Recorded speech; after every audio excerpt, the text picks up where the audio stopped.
Еще 4 дня назад здесь росли высокие деревья, которым уже более 5 лет было. И за одну ночь вот все деревья вдоль центральной аллеи были выломаны.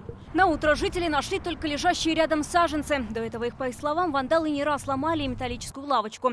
Активисты каждый раз ее заваривают. 2 года назад неизвестные открутили скульптуру царевны-лягушки в центре озера и спрятали в камышах. Ее нашли, но возвращать на место не стали, чтобы не пропало совсем. Такое противостояние длится уже около 5 лет. У нас было в феврале 2 случая нападения на женщин, когда сумку выхватили вот здесь на центральной аллее. Ну и, конечно же, постоянные их выходки ночами, когда выламывают все, что можно. Здесь в основном вечером, после часов 9, наверное, собирается молодежь. Они и спиртные напитки здесь распивают, и курят.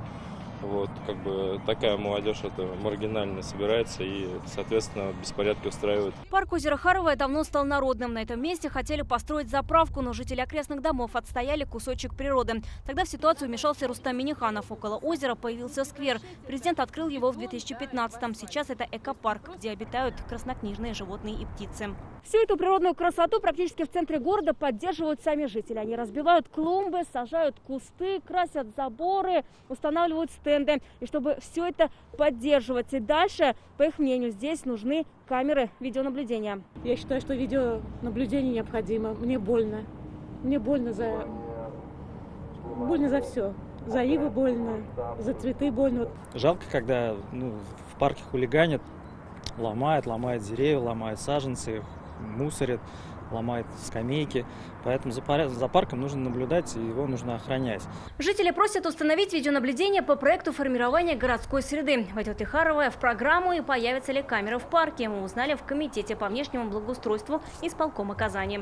С учетом обращений граждан запланировано выездное обследование парка с составлением схемы видеонаблюдения. После согласования схемы правоохранительными органами будет произведен расчет стоимости оснащения парка камерами видеонаблюдения и направлено обращение о финансировании данных работ. Обследование парка обещают провести после завершения пандемии и улучшения эпидобстановки. Вероника Ганудинова, Рамзиль Гарипов, ТНВ, Казань. Авыр һәм мөмкин кадәр илә булу соралган вакытта ТНВ телеканалы тамашачыларга яраткан фильмын кабат карау мөмкинлеген бирә. Хәзер "Синең күзләр" фильмы ТНВ.ру сайтында бар. Бу көннәрдә өйдә булыйк. Все новости дня, выпуски программы «Новости Татарстана», программы и фильмы на сайте tnv.ru и на YouTube-канале ТНВ. Подписывайтесь.